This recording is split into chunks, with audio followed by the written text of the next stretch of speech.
Buenas tardes a todos, bienvenidos a una nueva emisión del programa Maíz Rojo en esta temporada donde vamos a tratar el tema de la Revolución Mexicana y en este su segundo capítulo donde daremos continuación a el tema que tratamos en el anterior, que fue precisamente sobre el porfiriato y los inicios de la Revolución Mexicana.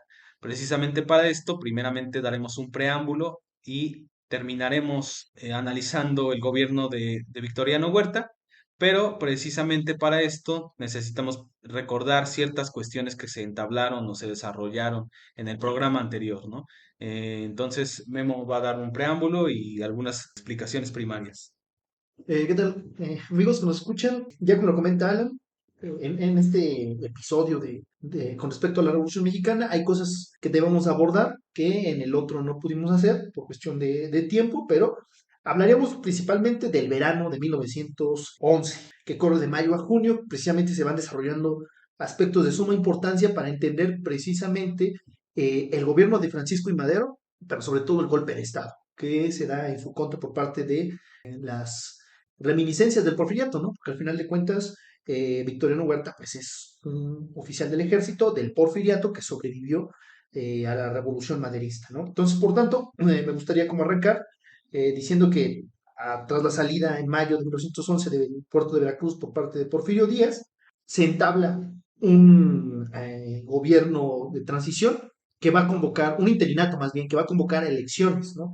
Ya habíamos dicho anteriormente que precisamente durante la Revolución Maderista, pues el acercamiento por parte del gabinete de Porfirio Díaz a el jefe revolucionario Francisco I. Madero fue algo notable, algo constante, principalmente porque había intereses de clase de por medio, tanto de los rebeldes como de la dictadura de Porfirio Díaz, que pues era mejor negociar, ¿no? Y parar al movimiento popular antes de que perdiesen todos esos intereses, ¿no? Entonces, pues prácticamente el interinato es la conclusión o el producto de esos acuerdos que se tuvieron en Ciudad Juárez. Y bueno, a cargo queda de este interinato Francisco León de la Barra, un hombre cercano a Porfirio Díaz, evidentemente un hombre conservador que va a jugar constantemente en contra del propio Francisco I. Madero y que lo va a llevar a prácticamente pues contra las cuerdas, ¿no? Porque mientras Madero está encargando o trabajando en la elección presidencial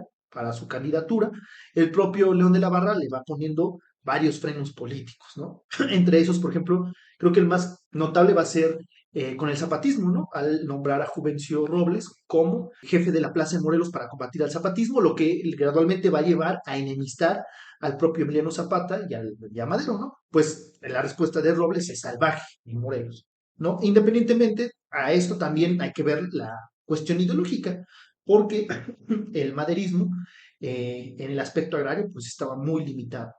Y es muy limitado en buena medida porque su propio jefe, pues es un terrateniente rico, ¿no? De los más ricos del norte del país.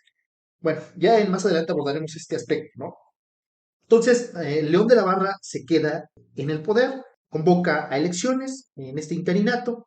En el proceso, pues precisamente las elecciones se van a llevar hasta octubre, de mayo a junio, ocurren varios cambios en la composición incluso del partido antireeleccionista, nacional antireeleccionista, que va a cambiar de nombre a Constitucional Progresista.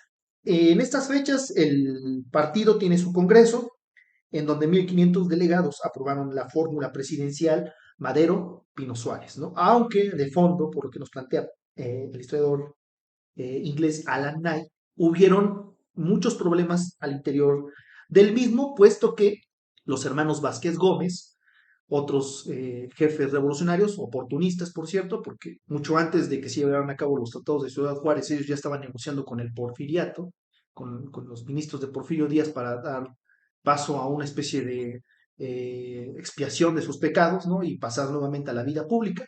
Pero bueno, estos problemas que tuvieron al interior del partido con los hermanos Vázquez Gómez llevaron a que de alguna forma también la candidatura a la vicepresidencia, que era una figura política construida durante el porfiriato, para pues ponerle remedio a la sucesión presidencial, pues fuera muy también problemática para el propio maderismo, en concreto para el partido constitucional progresista, ¿no? Antes antirreeleccionista, ahora constitucional progresista, ¿no?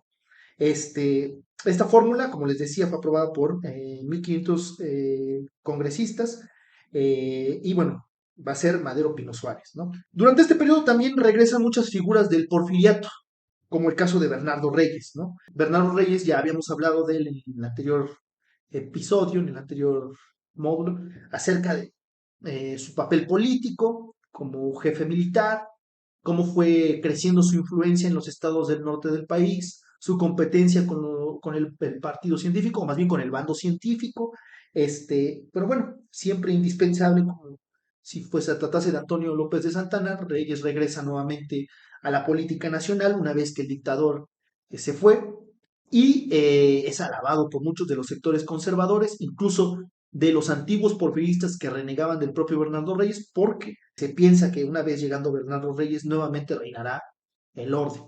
Al principio, cuando llega Reyes a México, pacta con Madero su estadía política. Madero le ofrece la Secretaría de Guerra a cambio de que Reyes lo apoye. En un principio va a ser así, pero conforme el maderismo va perdiendo cierta popularidad en algunos sectores, en parte por que deslicenció a las tropas rebeldes, pues Bernardo Reyes aprovecha esto y decide romper esa alianza para candidatearse ahora él como pues presidente, ¿no?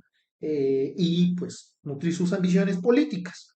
No obstante, pues bueno, ya como lo veremos más adelante, Reyes tiene muchos fracasos político-militares que lo van a llevar eventualmente a la muerte, ¿no?